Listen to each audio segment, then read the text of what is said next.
Hello friends, welcome to home makers Pavul. நம்ம இன்றைக்கி மலபார் ஸ்டைலில், கேரளா ஸ்டைலில் ஒரு சூப்பரான சின்ன வெங்காயம், தேங்காய், மசாலா பொருட்கள்லாம் அரைச்சி இந்த சிக்கனில் சேர்த்து ஒரு சூப்பரான கிரேவி தான் பார்க்க போகிறோம். இது பரோட்டா, ரொட்டி, கீ ரைஸ் அந்த மாதிரி வெரைட்டிஸ்க்கெலாம் சூப்பரான ஒரு காம்பினேஷனாக இருக்கும். ரொம்பவே நல்லாயிருக்கும். டேஸ்ட் வைஸ் இதை அடிச்சிக்கவே முடியாது. வாங்க இதை எப்படி செய்கிறதுன்றதை வீடியோக்குள்ளார போய் பார்க்கலாம். இதுக்கு முதல்ல கழுவி அலசி எடுத்து வச்சுருக்கிற சிக்கனில் நம்ம சில பொருட்கள்லாம் சேர்த்து அரை மணி நேரம் இதை மேரினேட் பண்ண போகிறோம், ஊற வைக்க போகிறோம். இதுக்கு ஒரு அரை டீஸ்பூன் உப்பு சேர்த்துக்கோங்க. அது கூடவே ஒரு அரை டீஸ்பூன் மிளகுத்தூள் சேர்த்துக்கலாம். கூடவே ஒரு அரை டீஸ்பூன் காஷ்மீரி சில்லி பவுடர், நிறத்துக்காக தான் இதை சேர்த்துக்கிறோம். கூடவே ஒரு அரை டீஸ்பூன் மஞ்சள் பொடி சேர்த்து அரை மூடி லெமனை இதில் நல்லா பிழிஞ்சு விடுங்க. பிழிஞ்சு விட்டு இப்போ இதை நல்லா இந்த மாதிரி கலந்து விட்டு பெசரி ஊற வச்சிடலாம். இந்த மாதிரி ஊறி வரும்பொழுது இந்த சிக்கனில் இது எல்லாமே ஊறி போய் நம்மளுக்கு புளிப்பு, காரம் எல்லாமே ஊறி போய் நல்லாயிருக்கும். அந்த கிரேவியில் நம்ம அந்த சிக்கனை சாப்பிடும்போது சல்லுன்னு இல்லாமல் நல்லாயிருக்கும். இப்போ இது ஊறட்டும். இதுக்கு அரைக்க வேண்டிய பொருட்களை இப்போ நம்ம பார்த்துடலாம். ஒரு வானலில் ஒரு டேபிள் ஸ்பூன் அளவுக்கு தேங்காய் எண்ணெய் சேர்த்துக்கோங்க. அப்போ தான் இது கேரளா ஸ்டைல் அத்தன்டிக்காக நல்லாயிருக்கும். இப்போ 2 ஏலக்காய், ஒரு 1/4 துண்டு அளவுக்கு பட்டை சேர்த்துக்கோங்க. 2 கிராம்பு சேர்த்துக்கலாம். கூடவே ஒரு அரை டீஸ்பூன் அளவுக்கு பெருஞ்சீரகம், 1/4 டீஸ்பூன் மிளகு சேர்த்துட்டு இதை நல்லா வறுத்து விடுங்க. இது கூடவே கொஞ்சமாக கருவேப்பிலை இலைகளையும் நம்ம சேர்த்துக்கலாம். இதை அரைச்சி செய்யும் பொழுது இந்த டேஸ்ட்டு கொஞ்சம் நல்லாயிருக்கும். இது சேர்த்துட்டு இப்போ நம்ம ஒரு 10லேருந்து 12 சின்ன வெங்காயம் சேர்த்து இதை செய்யும் பொழுது இன்னுமே ஃப்ளேவர்ஃபுல்லாக நல்லா இருக்கும். இதை சேர்த்து நல்லா வதக்குங்க. இது வதங்கினதுக்கப்புறம் ஒரு 1/4 கப்பு அளவுக்கு துருவன தேங்காவை இதில் நம்ம சேர்த்துக்கலாம். சேர்த்துட்டு அது கூடவே இந்த தேங்காவையும் நல்லா வதக்கி விடுங்க. இந்த தேங்காய், இந்த பொருட்கள்லாம் நல்லா வதங்கி வரணும். நம்மளுக்கு நிறம் மாறி இந்த தேங்காய் நல்லா இருக்கணும். அப்போ தான் இதனுடைய டேஸ்ட் ரொம்பவே நல்லாயிருக்கும்.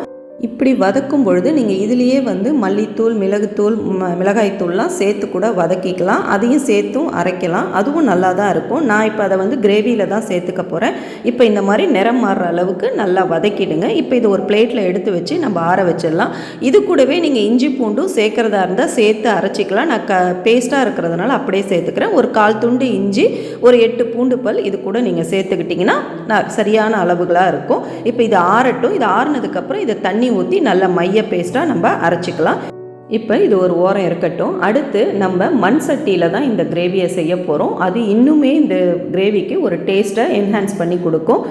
நல்லா இந்த மாதிரி அகலமான மண் சட்டி வச்சுக்கிட்டு அதில் 3 டேபிள் ஸ்பூன் அளவுக்கு தேங்காய் எண்ணெய் விட்டுக்கோங்க.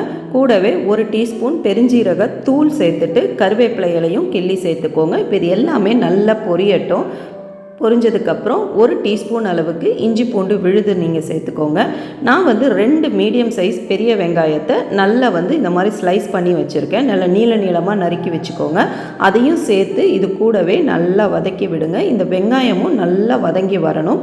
இப்போ இந்த மாதிரி வதங்கி வர ஸ்டேஜில் 3 பச்சை மிளகா மீடியம் சைஸ் தான் நான் எடுத்திருக்கேன். அதையும் இது கூட சேர்த்துட்டு அதையும் இது கூடவே நல்லா வதக்கி விடுங்க. நல்லா வதங்கட்டும். இப்படி எல்லாத்தையுமே நல்லா வதக்கி அந்த டேஸ்ட்டாக செய்யும் பொழுது ரொம்பவே இந்த கிரேவி ரொம்ப நல்லா இருக்கும். அந்த மாதிரி நல்லா வதக்கி இதை செய்யுங்க. இப்போ இது மாதிரி நல்லா வதங்கிட்டு இருக்கும் போது இது கூடவே 2 மீடியம் சைஸில் தக்காளி, நல்ல பழுத்த தக்காளியை அரிஞ்சு சேர்த்துக்கோங்க. இப்போ இது நான் வதக்குறது எப்படி இருக்கணும்னா நல்லா மேஷியாக நல்லா வதங்கி சுருண்டு வரணும். அதுக்கப்புறம் தான் நம்ம அரைச்ச கலவையை இதில் நம்ம சேர்க்க போகிறோம்.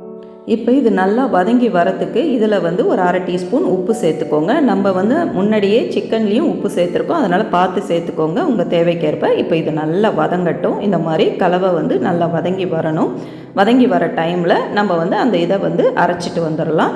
நம்ம சேனலை ஃபஸ்ட் டைம் பார்க்குறவங்க மறக்காமல் லைக் பண்ணிவிட்டு, ரெசிபி பிடிச்சிருந்தா ஃப்ரெண்ட்ஸ் அண்ட் ஃபேமிலிக்கும் ஷேர் பண்ணுங்கள். சப்ஸ்கிரைப் பண்ணிவிட்டு பெல் ஐக்கானையும் தட்டி விடுங்க.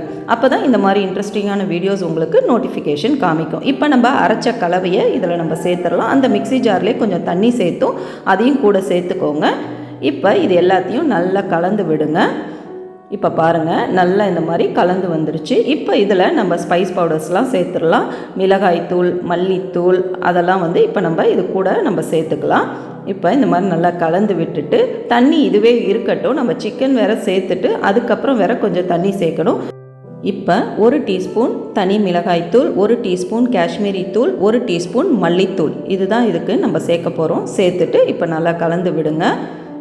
இந்த மாதிரி நல்லா கலந்து விட்டதுக்கப்புறம் நம்ம மேரினேட் பண்ணி வச்சுருக்கிற சிக்கனை இதில் நம்ம சேர்த்துடலாம். நல்லா இந்த மாதிரி ஊறி இருக்கும். அரை மணி நேரத்தில் நல்லாவே சிக்கன் வந்து ஊறி இருக்கும். அதையும் இது சேர்த்துட்டு அந்த கலவையிலையும் கொஞ்சம் தண்ணி சேர்த்து இதில் வந்து சேர்த்துக்கோங்க அந்த பாத்திரத்தில். இப்போ எனக்கு வந்து இந்த கிரேவி வந்து கொஞ்சம் செமி கிரேவியாக வேணும்னு தான் நான் எடுத்திருக்கேன். ஏன்னா இது நான் பரோட்டாவுக்கு தான் நாங்கள் வச்சு சாப்பிட போகிறோம். ஸோ உங்களுக்கு இன்னும் தண்ணியாக வேணும்னா தண்ணி வந்து கொஞ்சம் அதிகமாக சேர்த்துக்கோங்க. இப்போ சிக்கன்லேயும் வேகும் பொழுது தண்ணி விடும். அதனால் உங்களுக்கு தேவையான அளவுக்கு நீங்கள் பார்த்து சேர்த்துக்கலாம். இப்போ நான் கொஞ்சமாக தான் தண்ணி சேர்த்துருக்கேன். சேர்த்துட்டு இப்போ உப்பு காரம்லாம் கூட நீங்கள் இந்த டைமில் செக் பண்ணிக்கோங்க. தேவைன்னா சேர்த்துக்கலாம். சேர்த்துட்டு இந்த மாதிரி நல்லா கலந்து விடுங்க. நீங்கள் வந்து தனி மிளகாய்த்தூள் காரத்தை குறைச்சிட்டு மிளகுத்தூள் கூட நீங்கள் சேர்த்துக்கலாம். அதுவுமே இந்த இதுக்கு ரொம்பவே நல்லாயிருக்கும். இப்போ மூடி போட்டு ஒரு 10 நிமிஷம் இது வேகட்டும். அதிலே நம்மளுக்கு சிக்கன் வெந்து வந்துடும். இப்போ பாருங்கள், நல்லா வெந்து இந்த மாதிரி சூப்பராக நம்மளுக்கு இந்த மலபார் சிக்கன் கறி சூப்பராக ரெடி ஆகிடுச்சு. இந்த மாதிரி வறுத்து அரைச்சி இந்த தேங்காய்லாம் சேர்த்து செய்யும் பொழுது இது ரொம்பவே அதே கேரளா சைடில் அத்தன்டிக் டேஸ்ட்டில் ரொம்பவே நல்லாயிருக்கும். இப்போ இந்த மாதிரி ரெடியான ஒரு சிக்கன் கிரேவியில் நம்ம கடைசியாக இதுக்கு வந்து டேஸ்ட்டை என்ஹான்ஸ் பண்ணுறதுக்கு ஒரு தாளிப்பு கொடுத்துடலாம். 1 டேபிள் ஸ்பூன் அளவுக்கு தேங்காய் எண்ணெயை தாளிப்பு கரண்டியில் சேர்த்து எண்ணெய் கொதித்ததுக்கப்புறம் நல்ல கருவேப்பிலை நிறையா வந்து கிள்ளி அதில் சேர்த்துக்கோங்க.